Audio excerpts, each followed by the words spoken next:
I want to welcome everybody. Thank you all for coming out this evening.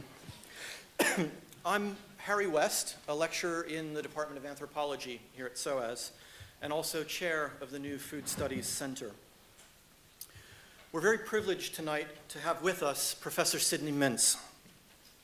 It's a particularly apt moment for Professor Mintz to address us, as we are launching with this event 2 new centers of study at the school, both of which focus on areas of study in which Professor Mintz has played a pioneering role. The first of these centers is the Center for Migration and Diaspora Studies, and shortly I'll introduce my colleague Parvati Raman, who will say a few words about that center in her capacity as chair. The second center is the SOAS Food Studies Center, about which I'll say a few words myself. The Food Studies Center was formed earlier this year, and it's located in the Department of Anthropology here at SOAS. It is, however, a multidisciplinary center, and it includes members from nearly all of the departments at SOAS across the 3 faculties.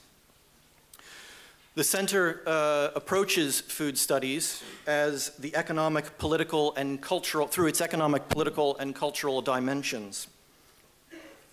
And while it builds upon the expertise of SOAS academics in the geographical areas of Africa, Asia, and the Middle East, it also looks at food studies issues elsewhere, and indeed focuses on global dynamics, both in its teaching and in its research activities. The center was created in order to foster teaching and research in the area of food studies at the school, both within the school and at the interface between the school and other institutions, be they academic, be they policymaking, non-governmental organizations and associations, and the private sector. Teaching under the rubric of the Food Studies Center is focused around the new MA program in the anthropology of food. And you may have seen brochures about the new MA program on the table in the entryway on this floor. If you're interested, there should be some brochures left over after the end of the talk, and you might pick one up. In the area of research, the Food Studies Center will be actively supporting the formation of networks and the organization of workshops and conferences that focus on food-related themes here at SOAS. In between the teaching and research activities of the Food Studies Center is what we call the Food Forum. The Food Forum has several different dimensions, but I'll mention 2 of them. One of them is a weekly seminar and film series, and the other one is a series of occasional distinguished lectures. I might mention at this point that we have a distinguished lecture coming up next month. Francis Moore-Lepay will be speaking to us on Monday, November 12th at 6:30 in this theater. And if you're interested in that, you should book a place in advance. There should be details available on the brochures that are up on the walls in the entryway to this room. We have another event, a roundtable discussion, which is entitled The Justice of Eating, which is actually a book launch at the same time. Sorry, the book launch, the title of the book is The Justice of Eating. Am I right? Yeah. And right, okay, thank you. And the theme of the panel discussion will be Food and Dignity in Recent Humanitarian Crises. Did I have that right, Johan? Thank you. That will be held on Monday, the 15th of October. That's next Monday at 5:30 in the Brunei Suite, which is the former Brunei Cafe on the ground floor of this same building. The SOAS Food Studies Center now has over 40 SOAS academics affiliated with it, with various regional and topical specializations. And information about the center and its members will soon be available on a center website, which is under construction and should be up and running in about 2 or 3 weeks' time. Associate membership in the center is also available to people outside of the school. And if you're interested in joining the center and being put on the mailing list to be kept informed of events and activities, you can send an email to us at soasfoodstudies@soas.ac.uk. Finally, I want to take this opportunity to thank a few people who have played a key role in helping us get the Food Studies Center up and running, and also in organizing this event this evening. The director of the school, Paul Webley, has been very supportive of our activities, as has the Faculty of Arts and Humanities here at the school, in particular the former dean, Tom Tomlinson, and the current dean, Ian Brown. We also thank the Department of Anthropology and the head of department, Richard Farden. And finally, the folks in the Office of Centers and Programs, Jane Savory and Rahima Begum, have done extraordinary work in helping us to organize the event tonight. So thanks very much to them. I want to introduce now Dr. Parvati Raman, who's chair of the Migration and Diaspora Studies Center. And she'll say a few words about that center, and then finally we'll introduce our speaker.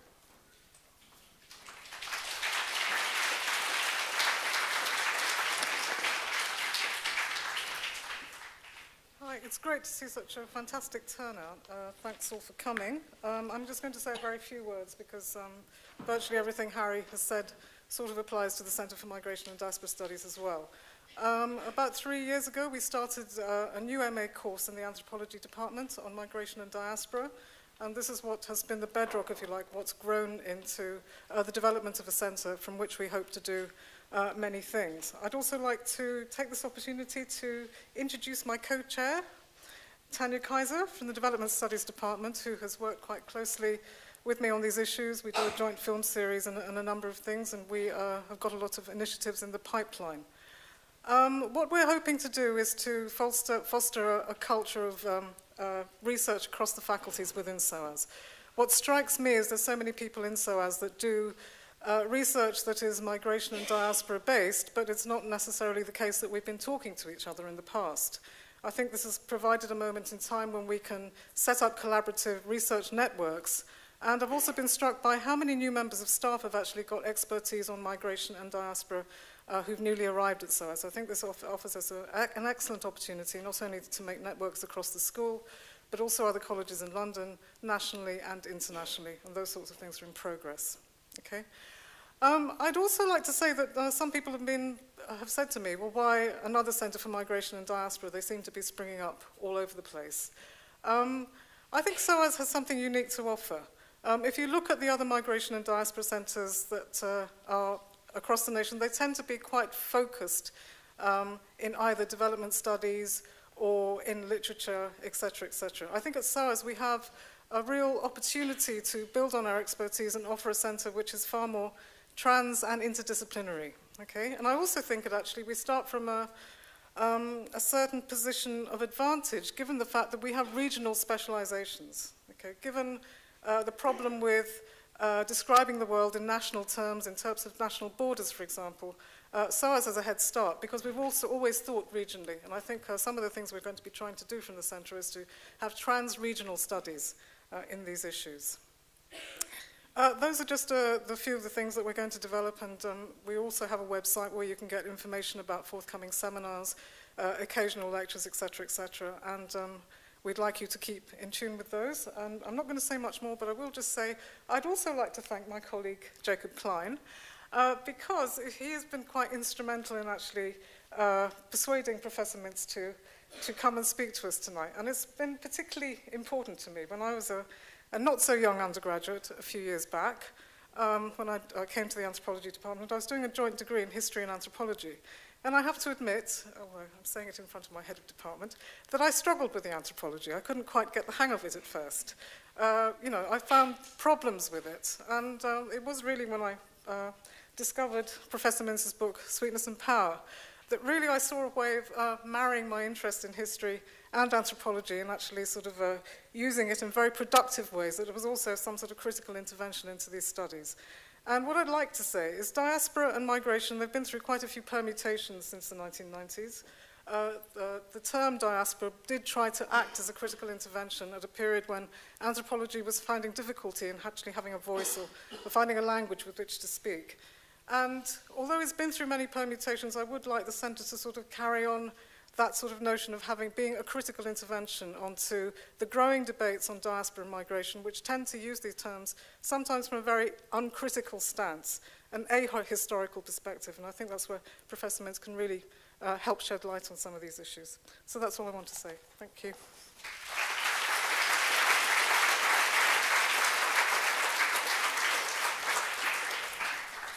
Right, I want to introduce now my colleague Jacob Klein, who also is a lecturer in the anthropology department and deputy chair of the SOAS Food Studies Center. And Jacob will be introducing our speaker today.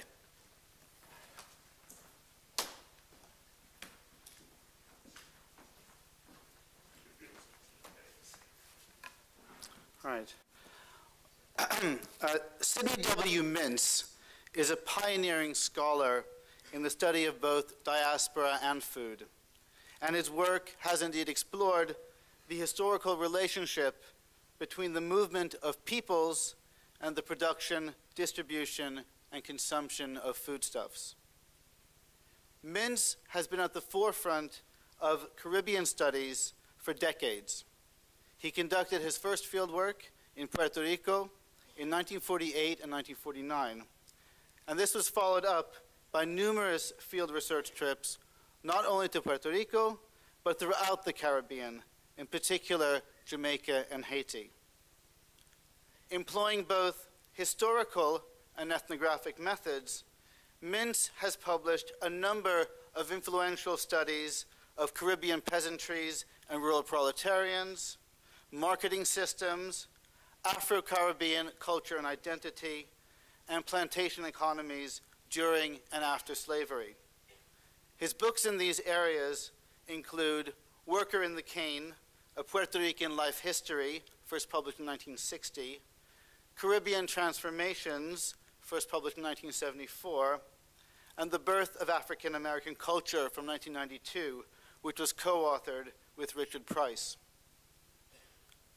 A recurring theme in Mintz's research has been the expansion of global capitalism and Euro-American colonialism on the one hand, and the local cultural responses to these wider forces on the other. This was most famously, I should add, for those of us who are not Caribbeanists, this is most famously explored in Sweetness and Power, The Place of Sugar in Modern History, which was first published in 1985. In this book, Mintz traces the historical relationship over several centuries between the production of sugar in plantations in the Caribbean with the changing and increasing consumption of sugar in Europe, in particular Britain.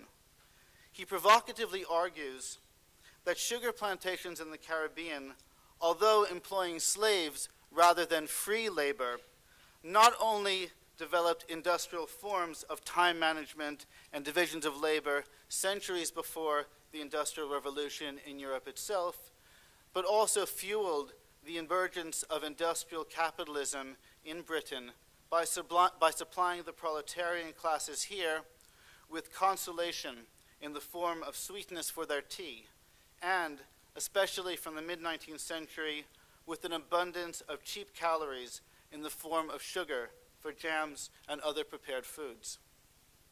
Sweetness and Power established Sidney Mintz as a central figure in the anthropology of food, and in 1996 he published a collection of essays entitled Tasting Food, Tasting Freedom, Excursions into Eating, Culture, and the Past. Since the 1990s in particular, Mintz has turned a great deal of attention toward East and Southeast Asia, and together with Tanchi Beng and Christine Dubois, he's recently completed an edited volume on soy foods, which will soon be in press. Professor Mintz has had a long and distinguished career in American anthropology. He was on the faculty at Yale University from 1951 to 1974, and was a co-founder in 1974 of the Department of Anthropology at Johns Hopkins University, where he is currently a research professor. He has taught at a number of overseas institutions, including the École Pratique des Hautes Études and at the Collège de France, both in Paris, of course, and at the Chinese University of Hong Kong. It gives me great pleasure to introduce Sydney Mintz, who will be talking to us today on the topic of food and diaspora. Thank you.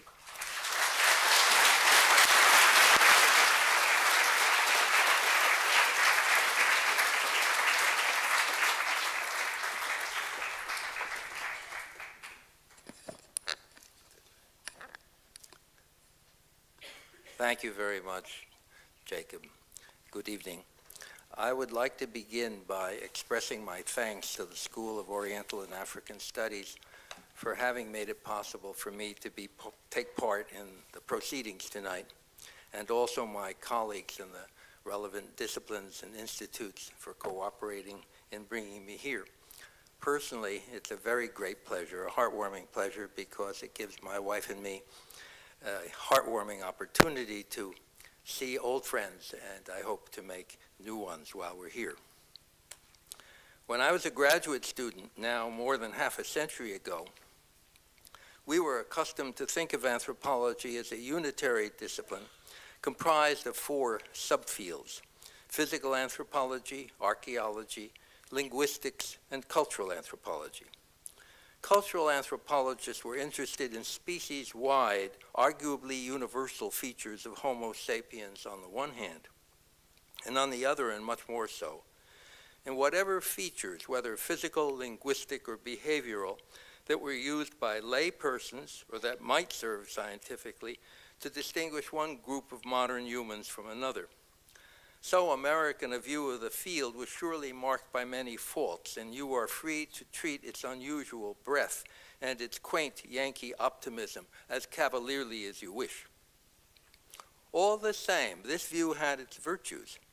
Its target of study has been known for more than a century now as the animal that cooks, and the work of Professor Levi-Strauss and others has further enshrined that conception of us even in popular discourse. So broad and deep a view of our field is convenient as background in view of the very large subject on which I was invited to speak. The near simultaneous creation of the SOAS program, which has brought us all here, and the Institut Européen d'Histoire et de Culture de l'Alimentation across the channel, suggests that powerful gastric, but surely not only gastric, forces are at work. That the French, who seemed not to talk much about food, presumably because theirs was so good, and are now studying food academically, is at least as remarkable as that the English, whom I do not remember as talking about food at all, are also studying it. I suspect that the motives in these 2 cases must be quite different. Even before we became the animal that cooks, we were, like all of the rest of life, animals that had to eat. Our history as eating animals changed profoundly when we became cooking animals. But long before that, we had first to become fire-using and then fire-controlling animals. As you know, a huge consequence of our mastery of fire was the conversion of substances into edible foods that could not have been food for us without cooking. Many millennia later, humans began the domestication of plants and animals. It happened independently in many different places, stretched over thousands of years, and involved large numbers of individual plants and animals. The great Russian geneticist Nikolai Vavilov pioneered the global documentation of the history of plants and pinned down 5 major centers or hearths of domestication, out of which treasure troves of diverse foods would subsequently flow to other species. Vavilov's work showed how universal had been the application of human genius to the desire for stable subsistence. There were centers in the Mediterranean, in the Americas, in Africa, and 2 in Asia. As a form of energy capture, nothing human beings have ever done could match the importance of domestication. I would not accept here even achievements such as the mastery of fossil fuels or nuclear power. In this connection, too, you are free to take exception and to see domestication as an enormous step backward. Some have so thought. But it happened. And if it was a slippery slope sure to lead us to our destruction along the path of hubris, it has turned out, at least so far, to be quite unstoppable. I point out here parenthetically that since plants and animals can be classified taxonomically, while those who use them classify them in culturally specific ways, tied instead to cultivation or husbandry or preservation or processing or to taste, I touch here on a rich sphere of human sensibility to which I will try to return.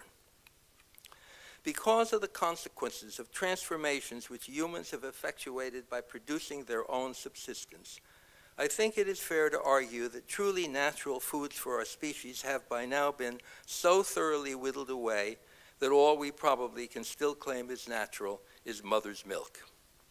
Our first experiments with fire go back at least 40,000 years and probably far longer, while our experiments in controlling other living things began at least 12,000 years ago.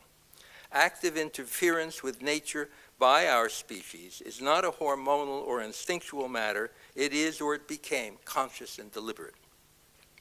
I offer these remarks as introductory to an enormously broad pair of subjects, food and diaspora. But having done so, I would like to interpose a disclaimer and tell you what I hope now to do. In what I have to say, I want to mention three human movements, of which only one really corresponds to James Clifford's definition of diaspora. I shall try then to relate these human movements to those of food plants, animals, substances, cooking methods, and cuisines, but more as examples of diversity than to provide any kind of global picture. The human movements I have in mind are, first, the movement of enslaved Africans to the Americas, which perhaps comes closest to Clifford's schema. Second, the global picture of 19th century movement, which embraces many different migrations, but which can, I think, be quite defensibly divided into just two for my purposes here. And finally, and briefly, the movement of Chinese immigrants to the New World. If I were asked my intentions, I would say it was to offer examples of what can happen with food when people have to move, as well as of what can happen when food moves without people. As part of the recent immense interest in the rise of a global food system, I think that many people have reacted in at least two quite different ways, neither of which seems to me entirely adequate. First, they have tended to forget just how ancient the transoceanic, intercontinental movement of both plant and animal foods has actually been. Second, though they have made themselves newly aware of the importance of locality in food history, the image of endless movement seems much more seductive. In fact, both the antiquity of movement of humans or foods and the importance of place deserve to be kept firmly in mind. The rise of a culturally specific food system, characteristic of a human group, occurs within other parameters: a territory with its own seasons, specific flora and fauna, techniques of processing and means of storage typical of that place, a system of production that includes a division of labor at least along lines of sex and age, and so on. One could add other things. Though more could be said, for tonight suffice it to say that toward anthropology, the discipline which first afforded us rich detail on truly non-Western culinary systems, we have a special debt of gratitude. In the course of the last century, and on both sides of the Atlantic, anthropology made huge contributions, generally unrecognized outside our discipline, to our understanding of how human groups, no matter how modest their material culture, successfully fed and reproduced themselves, often in spite of terrible pressures, including those imposed by forbidding or meager environments. What we know about the Khoisan peoples of the Kalahari Desert and the Inuit peoples of the far north, for example, supports the anthropological assertion that what distinguishes our humanity is not so much what people have, but what they do with what they have. That aphorism still carries great ethical weight, at least with me. But not all human groups were pushed so hard by circumstance and by nature. Descriptions of the salmon fishing peoples of the American coast north from California to Alaska give us an image of rich food security, even splendor. Though they were hunters and gatherers, these folk prospered in a marine environment that let them harvest fish as if they were farmers. It was in documenting as precisely as they could how these many food systems, both generous and parsimonious, functioned, that anthropologists developed their views of the way culture grew upon and was imposed upon nature, and how nature yielded to or constrained human exertions. I think such studies of the food quest were the birthplace, so to speak, of the paired concepts of locality and culture. So crucial to our understanding of patterned behavior has locality been that the concept of culture itself, dear at least to American anthropology, arose in intimate relationship to the meanings of locality. Now that some people think of locality as disappearing, we may unfortunately be encouraged to forget how humans successfully made new, culturally specific realities out of the resources they grew to know best. Anyone familiar with mukluks or snow goggles or igloos or kayaks or harpoons or the tailored clothing of the Inuit peoples can see how the environment became for them not only where they lived and what they lived on, but also who they were.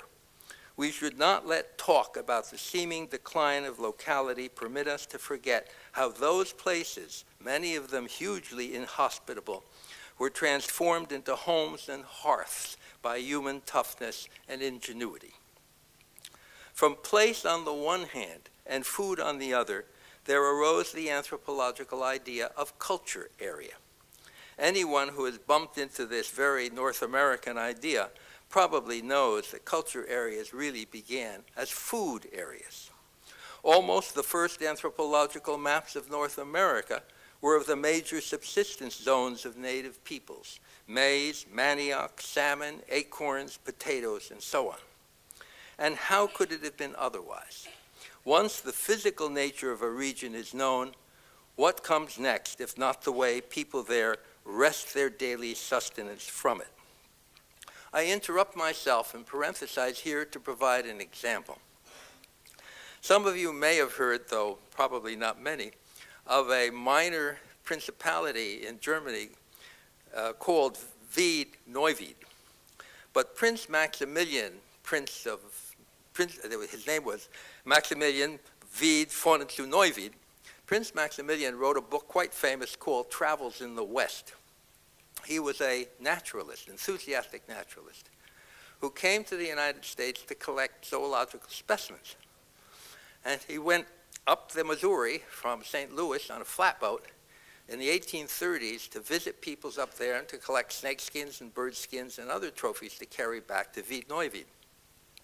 And he describes for us in this book how he stopped in a place to visit people called the Hidatsa. And the Hidatsa were peaceable, village-dwelling farmers who grew maize, beans, squash, and tobacco.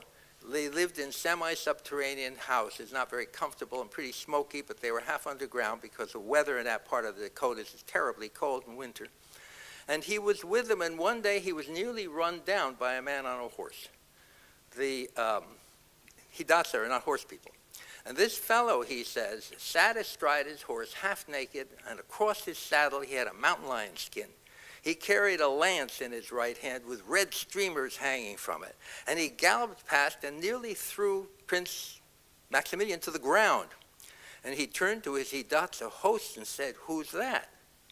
And his host said to him, "He's a crow. They're the crow people. They're our cousins." And then he learned about the crow. The crow had been Hidatsa. And 150 years earlier, they had given up their life growing maize, beans, and squash, and they'd taken to the horse. The horse had moved upward from Mexico, and the Spaniards did everything they could to keep the horses out of the hands of the Indians. Indians were forbidden to make saddles, but the Indians learned how to steal horses and how to make saddles. And the notion that's common in American Westerns that Indians like to ride bareback, of course, no man in his right mind would like to ride bareback.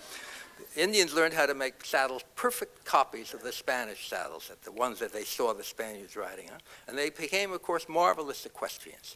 And why did they want the horse? Because the horse was the way to the bison.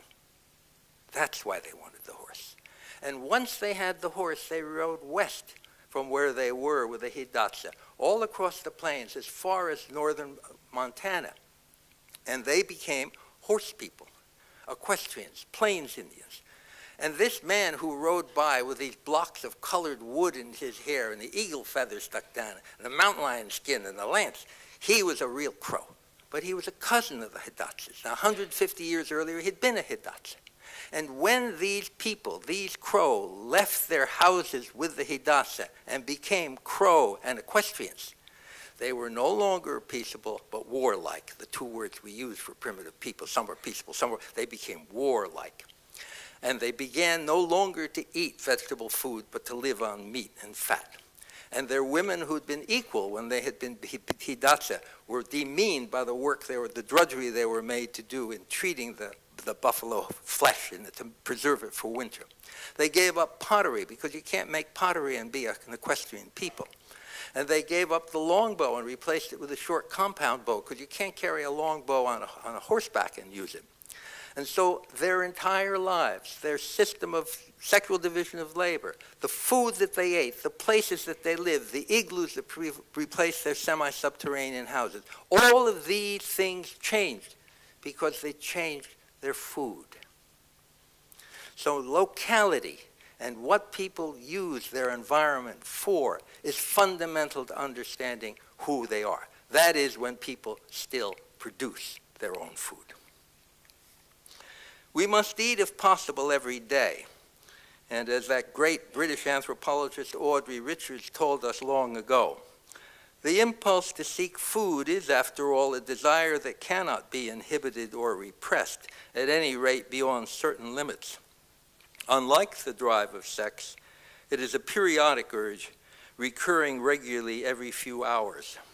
As I used to tell my undergraduates long ago, if they think that the sex urge is more powerful than the urge to hunger, that's because they're young and definitely overfed. The North American anthropological obsession with place, food, and culture in that cluster even reached across the ocean, as in the work of the late Darrell Ford, whose wonderful introductory text, Habitat, Economy, and Society, disturbed some of his colleagues over here when it first appeared. Ford's book makes much of the specific adaptations of people to local conditions. Food getting, preparation, preservation, and use are understandably central to their successes in adaptation. It was in the context of such adaptive successes that the concept of cuisine and the symbolic alloying of belief and identity through commensality was achieved. I begin in this manner because I sense some ambiguity between talk about our endless movement and the end of culture, which such movements supposedly betokens, on the one hand, and on the other, the idea that those who are in diaspora are dedicated to regain or reclaim some particular locality to which they collectively think back. As I see it, locality is still very much with us, and so is culture. As students of food, I think we can profitably keep both those subjects in mind. Let me begin by setting forth some basic evidence on the movement of foods, as opposed to the movement of peoples. I think a good place to begin is with two continents first occupied by migrants from Asia, discovery of which is credited especially to Columbus. Other than one or two quite startling possible exceptions that I will not discuss, the foods of the Old World and the New were absolutely separate and independent in 1492. Thereafter, however, a quite amazing exchange of food, plants, animals, and food substances took place between the two worlds, the Old and the New.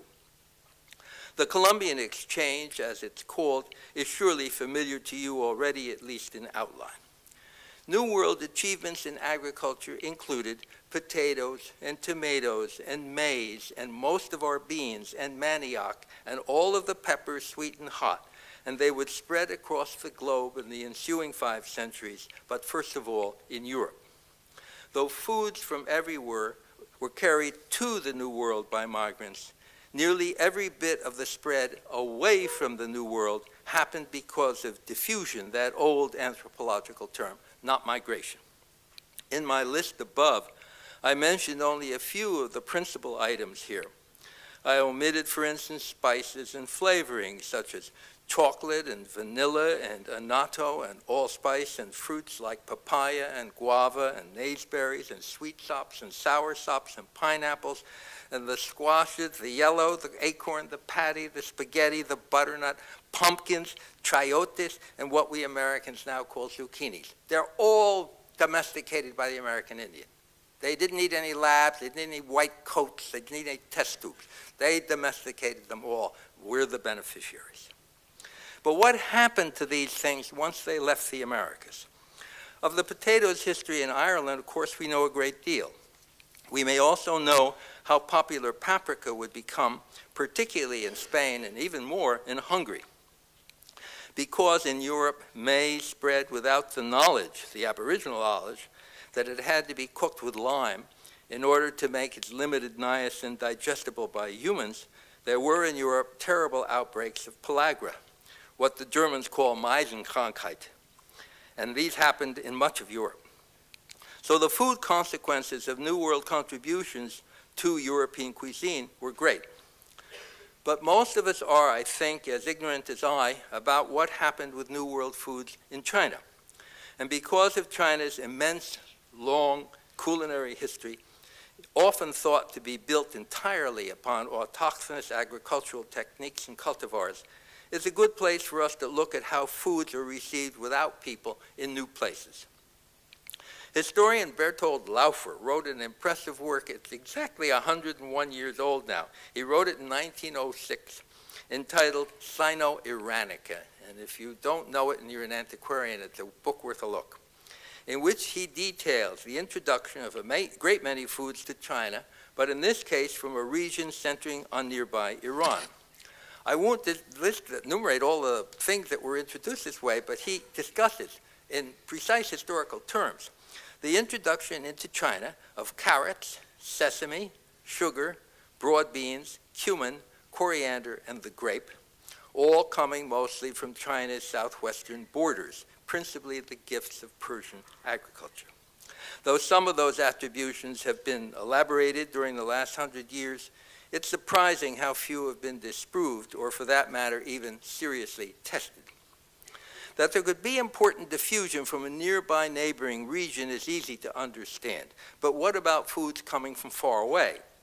The New World introductions to Asia were more unusual not only because of distance, but also because the two worlds, old and new, had been for so long entirely shut off from each other. Roland Dixon, a sharp early critic of extreme diffusion, the diffusionism that had made Egypt into the center of the universe, is worth citing here. He wrote this of the old world.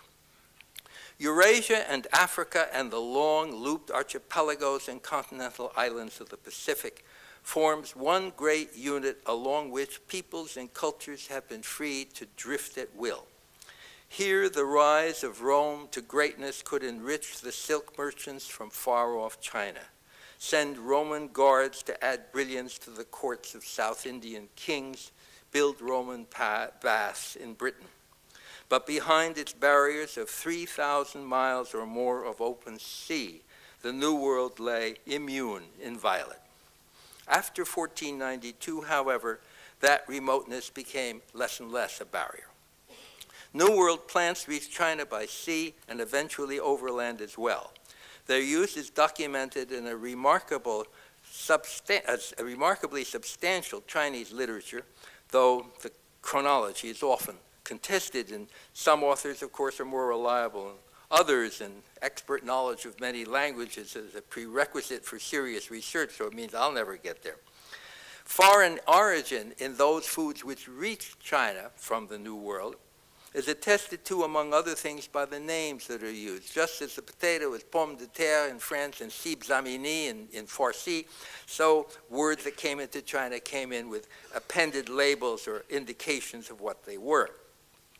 The first arrivals were always characterized by the Chinese character for barbarian.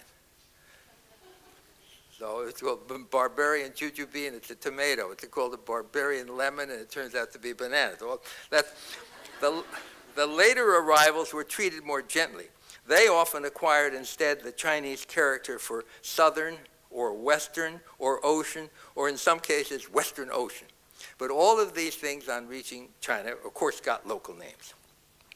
I'd like to make several points quickly about such introduction, but I'm not going to dwell on them.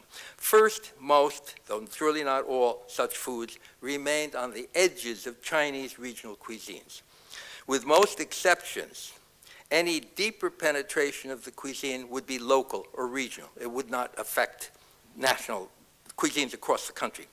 So an example is the capsicums, the peppers, in Hunanese cooking. There you can see a deeper penetration, but it's special and particular. We can point to it. Capsicum is simply the genus of all of the peppers. The sweet peppers, they're all New World. There's no, the red, green, yellow, orange, all those things, none of them were here before. They all came from the New World. To my knowledge, there's little in the acceptance of New World foods in China to compare, for instance, to what happened with the potato in Europe.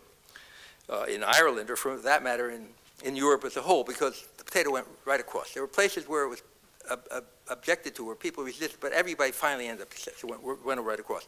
And just as the potato went right across Europe in the north, where it's cold, maize went right across Europe in the south. So you get polenta and mamaligan. So those two things planted from west to east across Europe without interruption. Nor is there anything in the food borrowing history of China that I could find that compares to how the Americas would affect Italian cuisine, where you see this intensively creative integration of tomatoes, sweet peppers, hot peppers, potatoes, maize, squashes, and most beans in local diet. And this is almost unprecedented, what a wholesale borrowing the Italian people did of New World foods. Most of the New World borrowings into China would be more like, some of you may know the thing that the French call topinambour, Jerusalem artichoke. It's not from Jerusalem, and it's not an artichoke. Well, that particular root, helianthus, is famous because people say it's the food that gives people most flatulence of any in the world. I don't know if that's true, but the French liked them. They were being touted to the French by Parmentier as early as the end of the 18th century, and they really have stuck. In the U.S., they're called sunchokes, and some Americans eat them, but some Americans also recognize them as American Indian food. They're an odd kind of choice, but they've done very well. But that's the kind of thing you're more likely to find in China. Some one thing being picked up by one region they like, the way hot peppers were picked up in Hunan, in Sichuan. Scores of American plants entered China. They included such foods as the tomato, the papaya, peanuts, you may call them ground nuts, cashews, both the fruit and the nut. The fruits are quite good, though we don't get them much. Maize, the capsicums, both sweet and hot. The jicama, I don't know if you know that one, but we saw some in Leicester Square last night. We were looking at a jicama called a yam bean. It's a legume. Many of the true beans, like lima and navy and frijol, the yellow, the string, and the chayote. We didn't talk about chayote, but chayote, some of you may know if you're from Australia, New Zealand, they call them choco. They're small and they have lime green outside. They're gourd, and you can cook them or you can also eat them raw. All of those things got to China, but they all ended up on the culinary margins. None of them penetrated the cuisine deeply. I think that the difference between Europe and China in this regard was not a matter of distance, nor of the disdain with which so many Western things were regarded in China, but actually the high nutritional quality and diversity of Chinese regional cuisines at the time. And yet it has always mattered in diffusion of plants when one or another new crop could be used strategically by local farmers. And Chinese farmers were quick to capitalize on questions of different growing seasons, plant resistance to drought, the use of land that couldn't be used for traditional crops, or to counteract fears of famine, which were reawakened, of course, in the 1960s. We all, I think, tend to think of taste coming first when there's a diffusion of new foods. But in countries that are full of dirt farmers, new plants to be grown at all have to fit into existing patterns of production or they will not be taken up. Though I've suggested that most such introductions were not very significant, largely because of these practical concerns, here are two of the important such New World to China borrowings. The first has been noted by Ping-Ti Ho and by Anderson, who's a genuine expert on food in China, and more recently by that very competent young historian of sugar in China, Sucheta Mazumdar. And this is the sweet potato, Epimea batatas. Sweet potatoes are very old in China, so old that at one time they were actually thought to have predated the Columbian discovery. There's pretty much unanimity now that they are not, that they reached China first from Manila with the Mexican galleons, Spanish galleons that sailed westward across the Pacific. And they'd been brought from Mexico then to the Philippines, and from the Philippines they jumped to China. Sweet potatoes have had a special impact due to a number of factors. Sweet potatoes don't grow in difficult soil conditions. They're resistant to insect pests. They don't need much moisture. They'll grow in substandard soils. In other words, they're the kind of crop that ends up being a famine crop, the kind of crop that ends up being what people eat when they haven't got anything else. Partly because of that, their status as human food has declined in China. At least in some parts, they're a mark of rural poverty. But they have a very high caloric value, and they mixed well into Chinese food patterns. So, for example, an ethnographer of Chaoshan in Swato, Chen, describes how people there flavor their congee with shredded sweet potato. Historically, in China, the sweet potato was often categorized as fun rather than cai, not as a green, but as a basic food, probably because they became an important famine food early after their arrival. And Mazumdar thinks they played an important part in population increases in South China. The story of maize has been different, but also important. Maize hardly surfaces in the Chinese restaurant food known to most of us.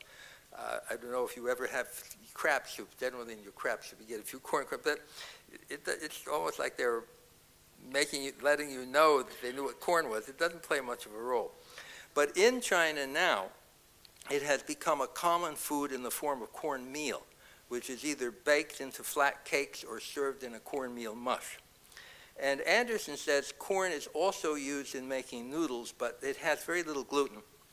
And the hybrid corns that are being grown in China are not of high quality. So it results, he says, in coarse food. All the same, maize has probably now supplanted sorghum as China's third most important grain, because it can be grown in dry upland terrain. It's a staple, or nearly so, in the mountain regions of the west, south, and central north. These two New World additions, maize and sweet potatoes, are among the very oldest and probably the most significant such diffusions from the New World. As I'm sure you all know, when food objects or processes or even food ideas spread from one society to another, the receiving society modifies and sometimes misunderstands what it receives. And when using this new item, it usually redefines and, so to speak, indigenizes it, makes it their own, appropriates it. Witness the history, if you must, of American sushi. We now have such things as California rolls and rock and rolls and other barbarisms. And we can see in this some of the uses to which New World foods have over time been put in China. They're taken, they're rethought, they're redefined, and they're stuck in somewhere, and that's generally where they remain. Peanuts are a good example because peanuts, of course, are legumes. They're not really nuts. They come from the New World. All of them come from the New World.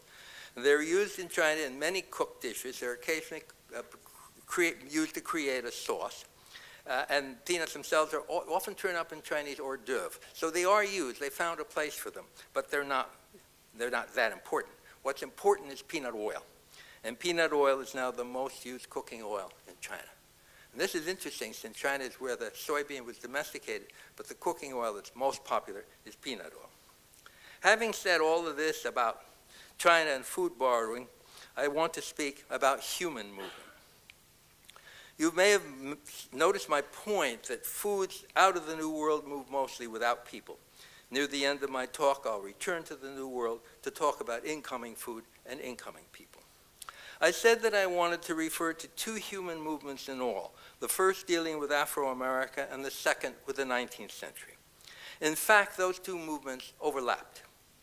The first enslaved Africans to reach the New World were taken there within 10 years of the discovery, that is, probably by 1504.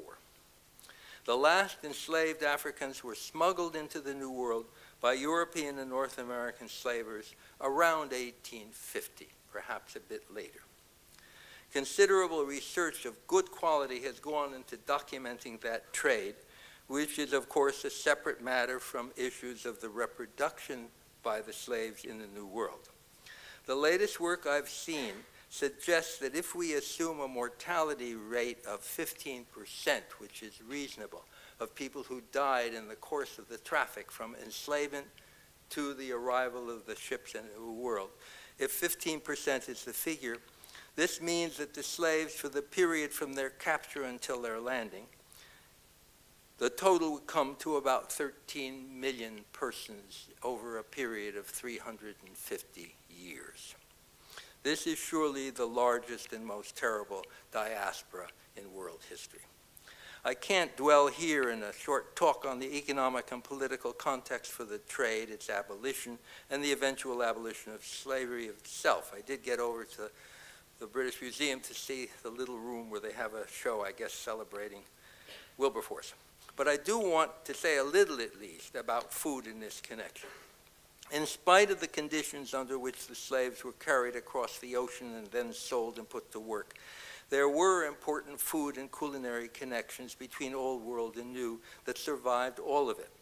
There were also, of course, enormous changes and considerable improvisation.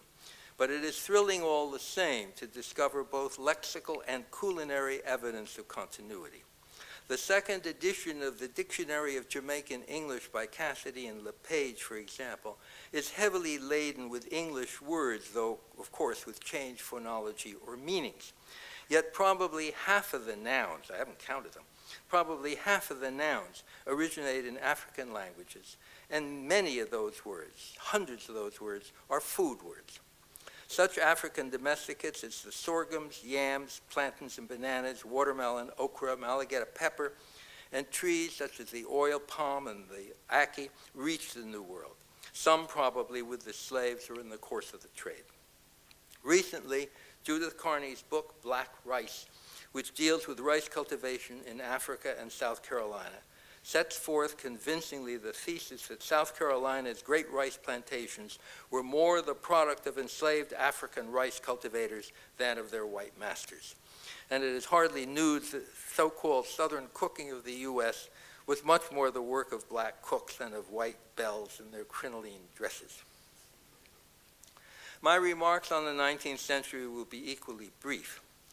Nobel laureate Sir W. Arthur Lewis of the tiny island of St. Lucia, the same one that Walcott comes from, talked about world migration in his book on international trade, now 30 years old. During the 19th century, he tells us, around 100 million people left their homes to make journeys across oceans, primarily in search of gainful employment. Note that. 100 million between 1800 and 1900, which by my primitive arithmetic comes to 1 million a year. Some people are saying globalization began in 1988, or the year they were born, or whatever. It's been around a while. Now, I said I was going to discuss this movement and divide it into two parts, and that's what I'm going to do. 50 million of those people were Europeans. They went mostly to European colonies or former colonies run by people of European origin. Canada, Argentina, Uruguay, South Africa, New Zealand, Australia, and the United States, among others. We know a lot about them. They became citizens of the societies they joined because the societies they went to were social democracies. Their cultural identities changed, some more and some less, but all in a manner we do know something about because the grandparents who got here sent their children to those free schools, and those children grew up and became college professors and wrote books about their grandfathers. So we know a lot about those people. And it was practically the same book in every one of those countries. We know a great deal about their food. Indeed, my first observation would be that their foods mostly took on their ethnic character only after they arrived and when they found out that they were ethnic. As Joan Vincent said a long time ago, you can't be ethnic unless someone else to you is different from you culturally. In the case of the US, there's a familiar pattern in which the first generation loses or deliberately forgets its ethnicity, but soon enough its children are complaining bitterly because their parents failed to retain their ethnic identity. Ethnic foods in a country like the US have a special potency. Until they begin to be eaten by everybody, they're ethnic. Once everybody has begun to eat them, they're American. I've also observed that when an ethnic food in my country loses its ethnicity and becomes American, like the bagel or pasta, which we used to call spaghetti, when something like that becomes American, somebody of that ethnic identity usually gets appointed to our Supreme Court.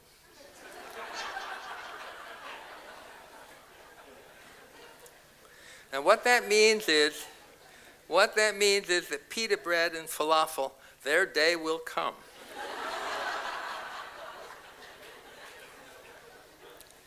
I'm not able to say whether the emphasis on becoming American is as true for Brazilians, say, or Argentines, but certainly the American nations can be joined by newcomers in a way that most European ones cannot. And I believe that does enter importantly into the retention, loss, or modification of food habits. But let me now talk briefly about those other 50 million migrants of the 19th century. The non-Europeans considered non-white by Europeans. These blackbirds, coolies, Chinks, and Kanakas went to a different set of European colonies, most of them still colonial, most of them without any social democracy, most of them without the secret ballot, and most of them without public education. They came from colonies such as parts of Africa or India, or from ancient politically weak states such as China. The lands which received them included islands in the Indian and Pacific Oceans, such as Mauritius and Fiji, Indonesia, Malaysia, and Singapore, the Caribbean colonies such as French Guadeloupe and Martinique, and British Jamaica and Trinidad, along with their neighboring mainlands, including British, French, and Dutch Guiana, some parts of South America and Africa, especially East and South. Of the non-white migrants, though, hardly any got to such places as Canada and the United States, or Argentina and Chile, or New Zealand and Australia, though there were some temporary exceptions. Students of the food present can try to understand what happened to the food habits of the 500,000 or so Indians who migrated on contract to the Caribbean islands and their nearby shores, to those of the 150,000 Chinese who reached Cuba, or to the more than 80,000 Chinese who reached Peru. Large numbers of those original migrants did carry their food habits with them. They brought plants and spices when they could. In their new homes, they added new foods to their own food systems, meanwhile introducing strangers to their ways of cooking and eating. But it was particularly difficult to maintain continuities when migrants were unable to bring their families, as happened particularly to Chinese laborers, for instance, in Cuba. We know less about them than we do about white migrants because of where they went and the circumstances of their migrations. But the current success of Curry's in New York City had a precedent in Trinidad and British Guiana more than a century ago, while Chinese restaurants in Lima and Havana at the end of the 19th century, if we only had their menus and their recipes, might usefully be compared to those that entertain New Yorkers on the Upper West Side today. For the most part, the 19th century non-white migrants came from poor rural settings elsewhere and moved into equally colonial settings where economic advancement was difficult and public education inferior or non-existent. Clearly, the opportunities available to the average migrant in a colony such as Trinidad or Malaysia in 1850 would be microscopic when compared to those for the average migrant in Canada or the United States, if indeed the average Indian or Chinese had been able to get there at all 150 years ago. Yet by what looked now like strange miracles, those migrants were often able to recreate many of their food practices. Let me conclude by returning to the question of Chinese food, Chinese migrants in the New World. I argued earlier that foods which started in the New World and ended up in China diffused, that they moved mostly without people settling in new places. Now I return to the New World, but this time to talk about new migrants from China. As I've suggested, the larger movements to the Americas before the recent post-1965 migrations were of male laborers who came to the US, to Cuba, to Peru, and several other countries, almost always with great difficulty, sometimes under coercion, and most important for issues of food, usually without women or their families. But in the present situation, Americans are now busily opening fast food restaurants across China, and at the same time, thousands of Asian immigrants, including Chinese, are opening restaurants everywhere in the US. There is here, I think, a provocative, even an illuminating contrast having to do with food that helps us to see how culture inflects capitalism. It has to do with two different manifestations of capitalist growth, one in the US and the other in China.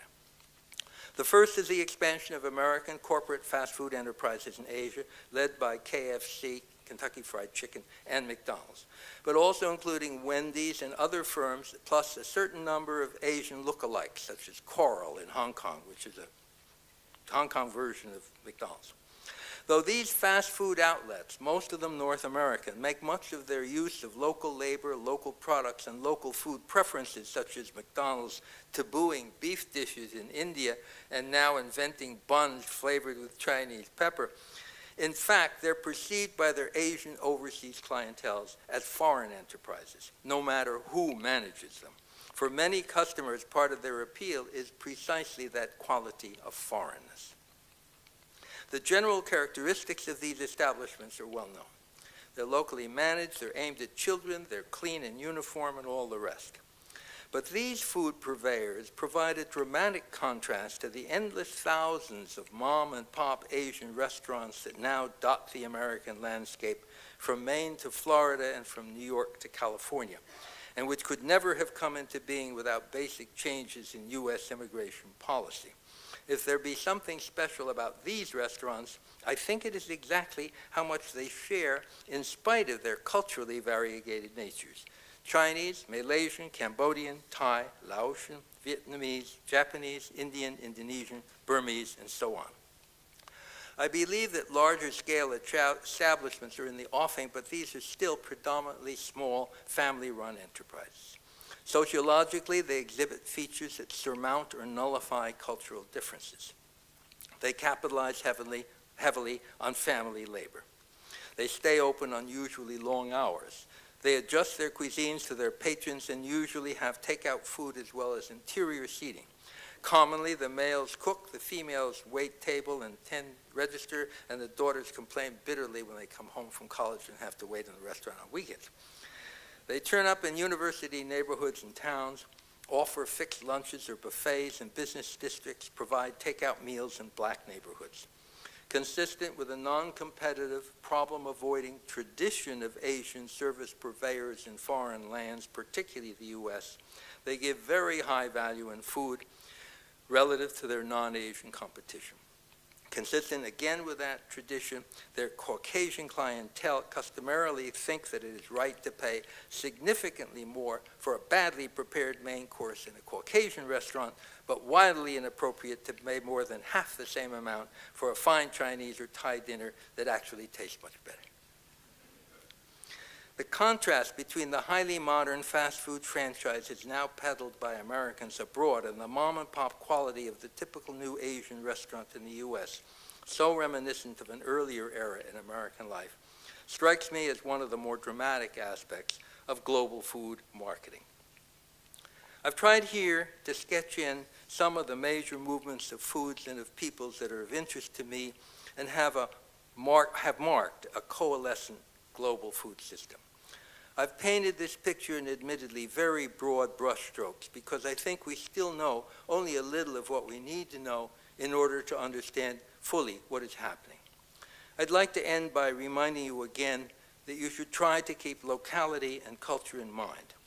The drumbeat for perpetual movement and globalization should not distract us from understanding how local food systems began, what made them good, and for me at least, most of all, why we would like them to come back even stronger in the future. Thank you.